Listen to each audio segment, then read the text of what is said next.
Okay guys, so let's talk about the scope of bioinformatics. So previously we have seen its introduction and we have seen some definitions and some correlated fields and their definitions.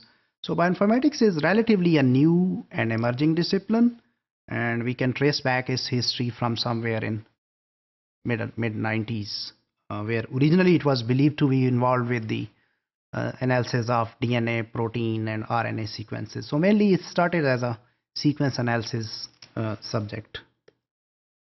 So sequence analysis tools have been there since 1960s, but actually the advances in genome sequencing technologies have now been expanded, and obviously that have taken much interest from the research community. So nowadays everyone talks about next generation sequencing machines and the data which is coming from that. So the role of bioinformatics and genome informatics is very, very important. Now let's talk about some trends in the bioinformatics market. So there is a survey which is there by this group, Allied Market Research Group, and you can look into the internet.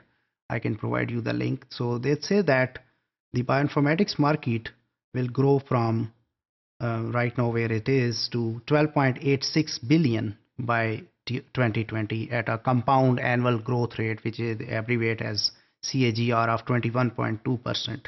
So between 2014 to 2020, the market will go up to 12.86 billion, which is actually a really big number. If you go into the Allied Market Research link, so you can see this chart over there. Obviously, this report is actually the paid report, but we can have a general inferences out of this chart. So where they present us the global bioinformatics market, where they give us those figures again, that market by 2020 will go up to 12.86 billions. There are different trends which are already there. Then they also discuss market by technology wise, where they have the knowledge management tools and bioinformatics programs, and they different links in which you can also look into the services. So there are different sectors. So where is mostly the investments and mostly the funding is going into this informatics services structure. So most of the biologists, they need help as far as the analysis of their data is concerned.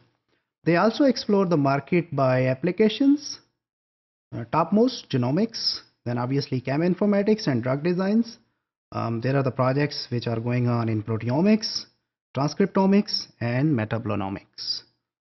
If you look this chart, they also provide the global market by different sectors. So medical bioinformatics at the top, then obviously animal bioinformatics, agricultural bioinformatics, academia, and obviously a lot of projects and funding is going on towards those microbial genomes. Global market by geography, they also split into different regions like North America, Asia Pacific, Europe, and rest of the world. North America is having the highest revenue, which is generated up to $5.1 billion. So that's a big number. So obviously in America and allied countries, there's a lot of research going on, especially the funding is there in next-gen data analysis area. Global bioinformatics by market dynamics. So there are different drivers which derive this market. So there is a need for integrated data. There is an increasing growth in proteomics and genomics and drug discovery and developments. And obviously a lot of government initiatives are there which are playing a big role towards driving these markets. There are some restraints in this area also. We need more skilled labor. We also need common data formats. Obviously different data from different organizations, so they have incompatibility issues, so they're trying to solve that. And obviously the pharmaceutical sector is also saturated, so that's also constraint on this market. But overall what we conclude from here is that obviously it's a big market, so there is a big scope in this area to invest your time to learn this area and obviously to have skills in this area.